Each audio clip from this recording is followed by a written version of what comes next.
Welcome back. We have a new edition of People Over Politics. And of course, we have a brand new guest. We have an election coming up, a DC election. And, there's a lot on the line. We have a brand new dynamic candidate. I found out about him probably 6 months ago from a politicking interview. Definitely someone to check out. Hey, Ryan, thanks for joining us. Mr. Mitchell, thank you for having me. How are you, council member? Hey, I'm doing well. I'm doing well. I've seen you in action. I've seen you, during my time in DC, helping other candidates. So I'm looking forward to Tuesday. Tuesday, hopefully we know some results. I know that it could take all the way up to the 28th, they say. Look, let's hope not, but it'll be what it is, and we're prepared for it no matter what the situation is. Of course. And Ryan, before we get too far, people, who don't know about you, tell them a little bit about yourself. Well, let me just tell you about me as the guy. Me as the man. I grew up in Washington, D.C. I started in elementary school at John Eden. I went to Holy Trinity. Then I went to DeMath for 2 years, played basketball before deciding to transfer to St. John's, where I continued to play. I did a prep year at Hargrave Military Academy, and I got a few scholarship offers to several schools. Was waiting on, a couple of other schools to come through, but ultimately I decided to go to Elon. One of my other friends wanted to go there, and he was going to be a walk-on. So that was a major part of the influence for why I chose to go to Elon. It was also further south than DC, so I thought the weather was going to be a bit better too. And from there, I transferred to Stony Brook. That's in Long Island, New York, and that's where I got my BA in psychology. I came back to DC, and I first worked at the WIC State Agency. That's Women's, Infants, and Children's State Agency for the District of Columbia. And then I said, okay, what am I going to do? I continued to play basketball for a bit locally, and I got on some basketball teams, some semi-pro and pro teams. And then I ultimately decided that I would go to law school. I worked at the Patent and Trademark Office. I worked at a law firm called Aducci, Mastriani, and Schomburg. That gave me the bug. That gave me the itch to go to law school. I graduated from Southern Illinois in 2.5 years. That's in Carbondale, Illinois. It's the middle of nowhere, much different from what I experienced in Washington, D.C. And I did a visiting semester at Villanova. And during that time, I was a judicial fellow for Glennis, the Honorable Glennis Hill, and the Court of Common Pleas. That's their criminal division there. Before coming back to D.C. to get my LLM in intellectual property, that's patents, copyright, trademark, from the George Washington Law School.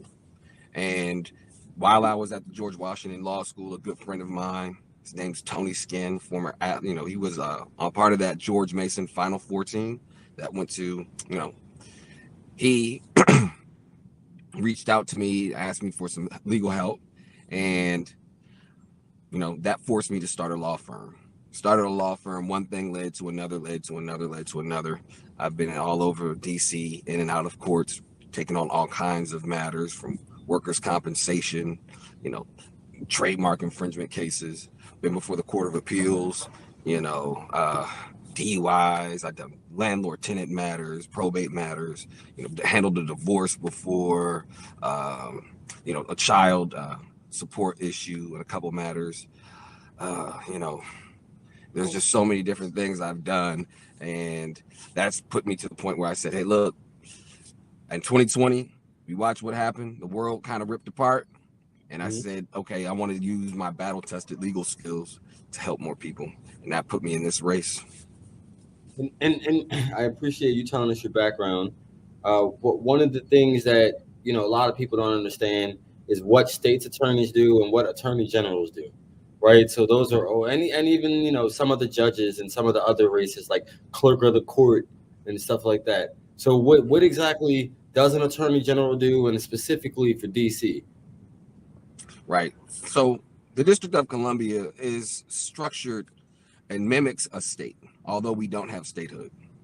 The Attorney General for the District of Columbia is the chief legal officer for the district government. That's all of its agencies, the mayor, as well as oversight of council. It's an independent agency, so it's supposed to have the ability to exact a legal decision fairly. And we also have a split jurisdiction with the U.S. Attorney's Office, much like other states, between federal matters and state and local matters. So we have control over our juvenile offenses and adult misdemeanors. Uh, the U.S. Attorney's Office here in the district has oversight of felony offenses. And obviously, this being a federal jurisdiction, it makes sense. But until we achieve statehood, that system will remain in place. Yes. And I mean, hey, you brought me to a few points. One would be that you're the chief legal officer, so you decide the law. And we know that the gray market, has been under fire, um, especially in relation to cannabis. So, as next attorney general, are you supportive of the are you supportive of the gifting market? So I've had this question posed to me from people in the medicinal side and Okay. then those on the gifting side. I Sure. think that I am a strong proponent of the legalization and the decriminalization, or further decriminalization and the legalization of marijuana or cannabis. And until that is achieved, I salute the gifting markets.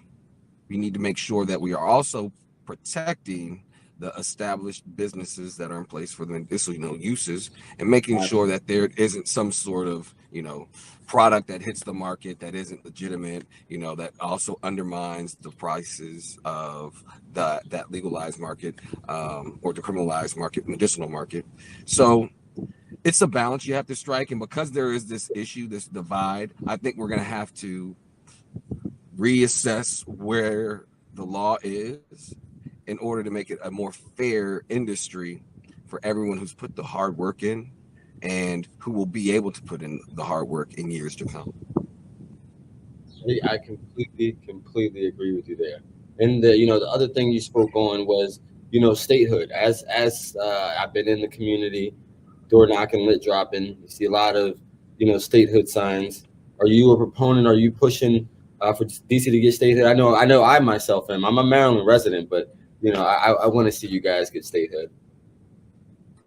So, I think it's interesting. There are people who think it's not going to be achieved because there's just not the votes in Congress. We've also have the issue of what does that look like for the district? How does it change this historic place for residents who call this home? And until we figure out what that looks like, and we have a real concrete plan of moving forward, I think it's going to be a bit difficult to achieve it. However, I'm a strong proponent for it. I think we should can have control over our budget. I should think we should have control over our laws. We should have control over what judges we appoint, things of that nature. That's statehood to me.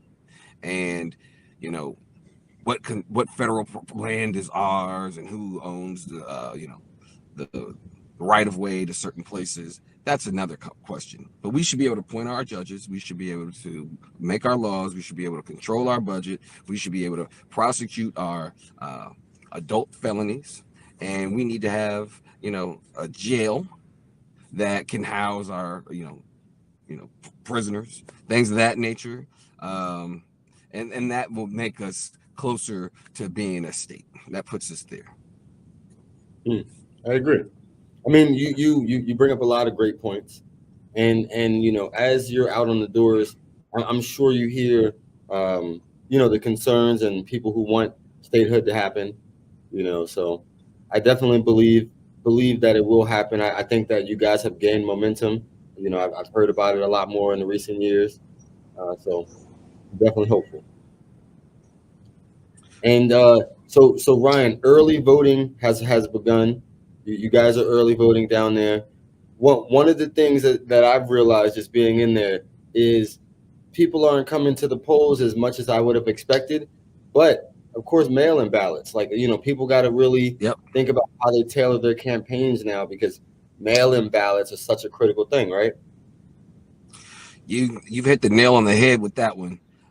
Because everyone received a ballot in the mail, people are mailing in their ballots. People aren't going in person as we would have expected. So what would be best, right? I think there's certain things about campaigning you can't cheat. You have to put people on the ground. You try to get through the air. What does the air look like? You're talking about digital campaigning, social media, TV, radio, things where you're not putting actual physical copies of some sort of literature in someone's hands. You're giving them mass, you're reaching the masses over one, airwave, Hmm. or, and so, Or the traditional you know, mailers. right. So then there's mail, right? You got to get that too. Go right to where people are. And, you just have to hope, and that what you've done, those layers add up to a wonderful product that gets you elected, because you could have people out at uh, election sites, polling sites, and you might see 5 people in a day. Was it worth your time to have hours and hours? And did you convert those people that were walking in to vote early? Was it worth it? And they can tell you anything walking in the door. You're not going to know until election day what people actually truly decided. So I think we're in a space of learning, what actually works. And there's some traditional things you just can't cheat. You got to get on doors, got to get in mailboxes, and you got to go and show up. Just show up and talk to people. You're right. You're right. And I think that you have it right. And one of the things that I've seen is you have the grassroots spirit, right? So you're not afraid to get in front of voters, and you should be the same type of person where you're not afraid to step in a room of 5 voters. You're not afraid to step in a room of 50 voters, right? Like we see that, like, sometimes when you become elected, you become comfortable with certain circles, certain conversations. So the fact that you put yourself out there, I do applaud that, and anybody else who's running. Well, thank you. I think you also, this is something that's key. And this is a secret ingredient, I think, for anyone running in the future with the space like this. You have to be willing to talk to a room of 5 people, 2 people, 15 people, 30 people, 100 people. And execute when you get out there. You have to be able to try to move the needle. You have to try to be inspiring, encouraging, and get your message across, because the truth of the matter is, a room with 5 people could end up being 25 people, because of those 5 people going out there and sharing it with 5 people, or one of the 5 people going and sharing it with 20, and so that's why you take those opportunities to share your message and just share who you are. And so with that in mind, I would encourage any young person, anybody deciding to run, to make sure they're getting in front of as many people wherever they are, because that's what you have to do. You want to be an elected official, you want to be a government official, you have to meet the people where they are. And that's what this is about. You go and you talk to 3 people, you go and you talk to 15 people, and everything in between, and as much as you possibly can, because those are the people you're ultimately going to serve. And I think those are great points, Ryan. You still sound like you have good intentions and pure heart. And one of the reasons why I like you, and I think people are gravitating towards you, is because you're not the establishment pick, right? So, like, you weren't handpicked to run for this seat. Like, you made the decision to run for this seat, and you're proving that to the voters. Why you deserve the seat. So. Um, I appreciate that. No, for sure. And so one of the things that I wanted to ask is, from an attorney general perspective, I love legislation. Does the attorney general have any influence in, like, deciding or recommending legislation, like to the council? Absolutely. You're watching it happen with the current AG, but when they know what your agenda is and they know what your issues are, you are also considered an agency, and you can recommend legislation, you can recommend regulations, you can recommend when other laws are being enacted or promulgated. There's this legal sufficiency requirement, and that comes through the Office of Attorney General. And the Office of Attorney General has the ability to amend and tweak laws so that they are constitutional and don't have other uh, issues, so that they are, in fact, legal. Hmm. Okay. So as next AG, what would be some of your priorities that you present and push to the council? So I wouldn't specify any one area. We're in a space now where we have an amazing amount of issues. And when I say amazing, I don't mean it in a positive way. There is just a mind-boggling amount of issues that we have to confront and work hard to resolve.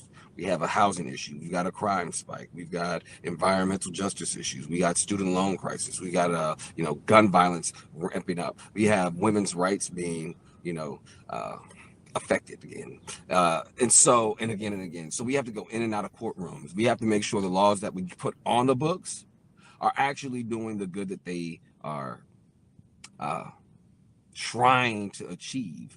We have to go through and amend our code because we've got so many old, antiquated laws that don't apply to now. And we don't need to leave it up to the interpretation of a judge or to what precedent said from many years ago. We need to go ahead and update our code. We need to make sure that people are having the ability to live a life of equality as their peers. So we have to balance the playing field. And I believe we do that with how we legislate and regulate.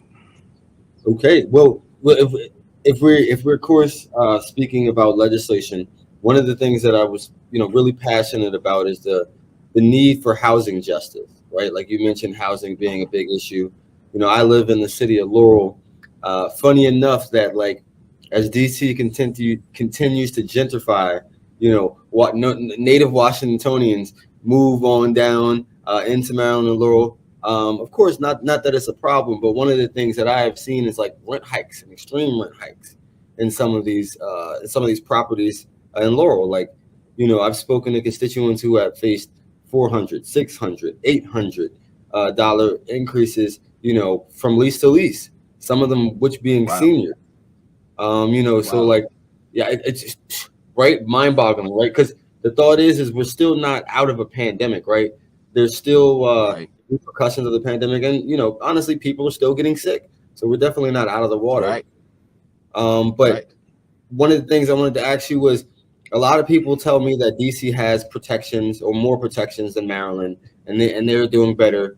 So what are these some protections? What are some of these protections that exist for renters in DC?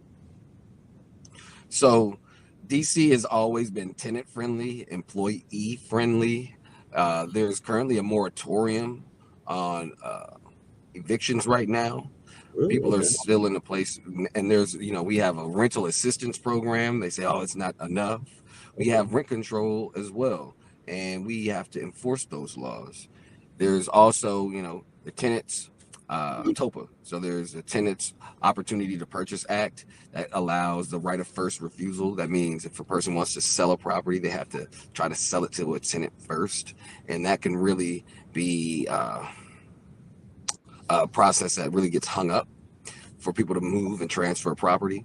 So that kind of causes, some balance there. And I think we should evaluate that, especially if you're telling me that Maryland doesn't have it as good as they have it in DC. But again, that matters what side of the fence you're on. And I also want to just add in there that you are experiencing a rent hike due in part because of people leaving the city because it's too expensive, and it's having a tertiary effect. It's a domino effect, a ripple effect of the economic spike here in costs, and it's spreading out into the surrounding areas.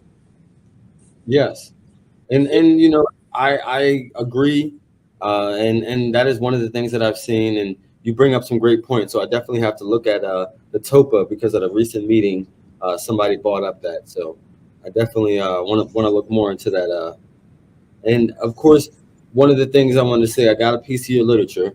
I saw that you're the native son, so of course you're a DC native.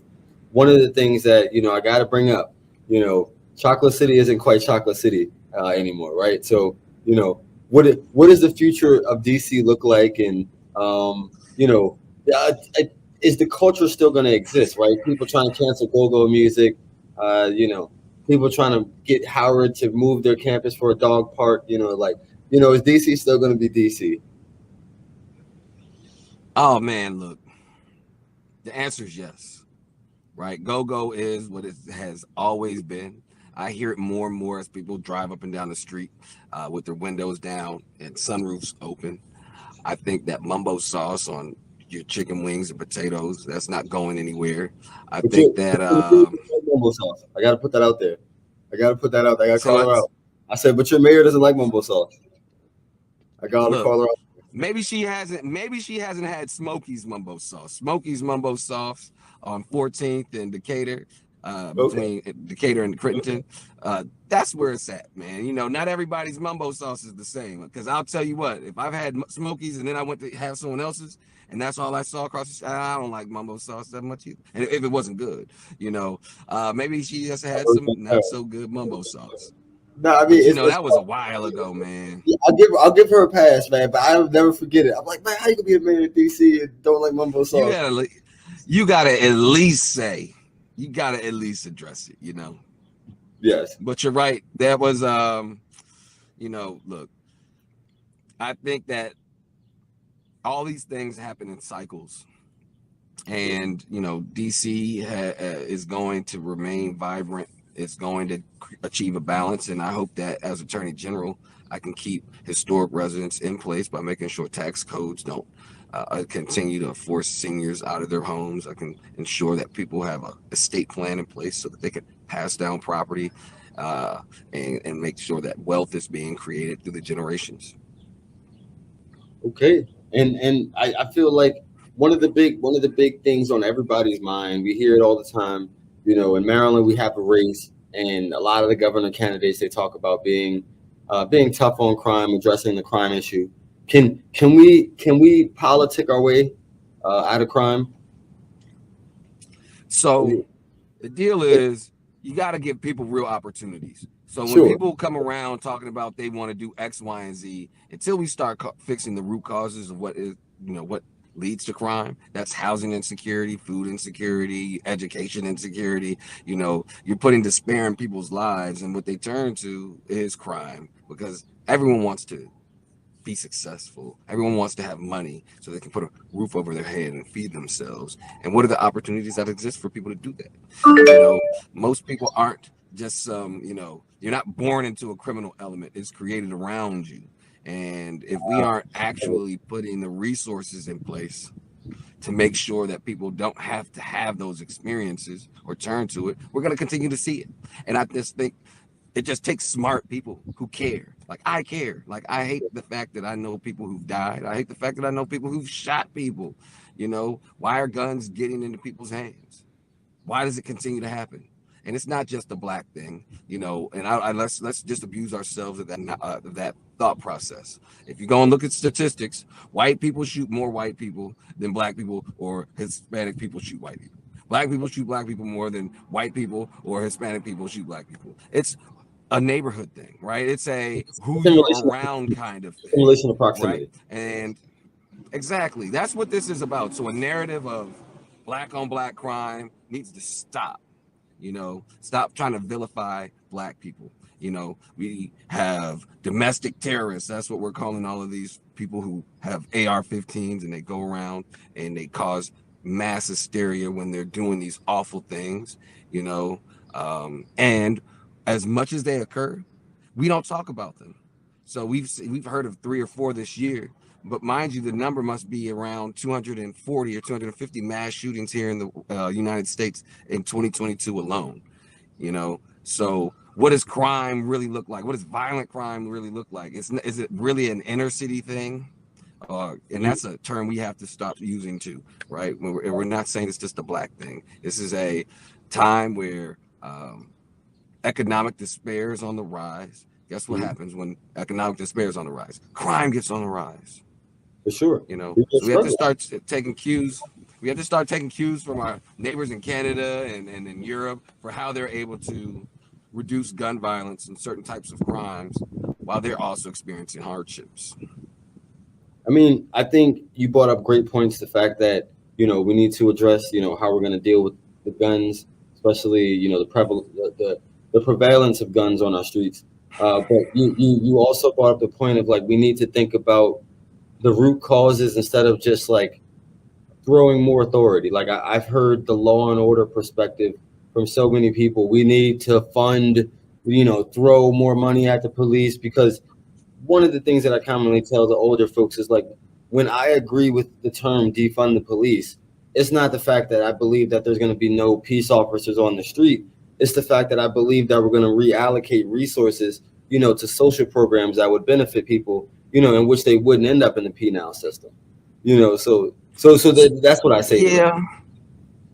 Yeah. So I think you got to get there, right? We need some immediate fixes, and right now, and this may be the wrong way to be thinking about it. I guess you need officers. There's been a level of attrition from the police force. Now crime's going up. Police historically have created a deterrent for crime, right? And I think we need to start having, cross training. What does that mean? You're hiring social workers. You're hiring people who are mental health specialists as police officers. So you have the you have the talk gently, carry a big stick. Walk gently, carry a big stick. That's what that would do. You have people who are educated who are your police officers, not people who are, not sensitive to those that they're policing. We need to be hiring police officers from DC, people who are going to be policing the places that they're from. So there's a connectivity to the police that to the residents that you're policing. I just think we have to be smarter. And Gary Chambers said it best. He said, "Look, if locking people up would make us safer, we should be the safest country on the planet." But that's not the case, right? We keep locking people up, but we're not getting any safer. And why is that? Because the same things that cause people to be in the criminal element aren't being removed. It's a common sense thing. It's like, who's thinking? Who is out there thinking? It's a design feature that's probably been instituted with a level of purpose. And I think until we rip that apart, we're going to continue to see the same things over and over and over. No, I mean, you brought up great points, and brother Gary Chambers, definitely a good brother. Hoping for him to win. That's another person that isn't an establishment choice. But before he's doing a great job. You say he's doing a great job? No, he's doing a great job raising money and campaigning. Did you go when he came to DC? Did you guys? I did. I went to that smoke shop. We got a picture together. The one on Pennsylvania Avenue. I know he came back because he felt so much love in DC. Why not come on back? So yeah, I've met him before. We know one another. No, big ups. He did. He came back for the cannabis festival, so I got to, help host something for him when he came for that.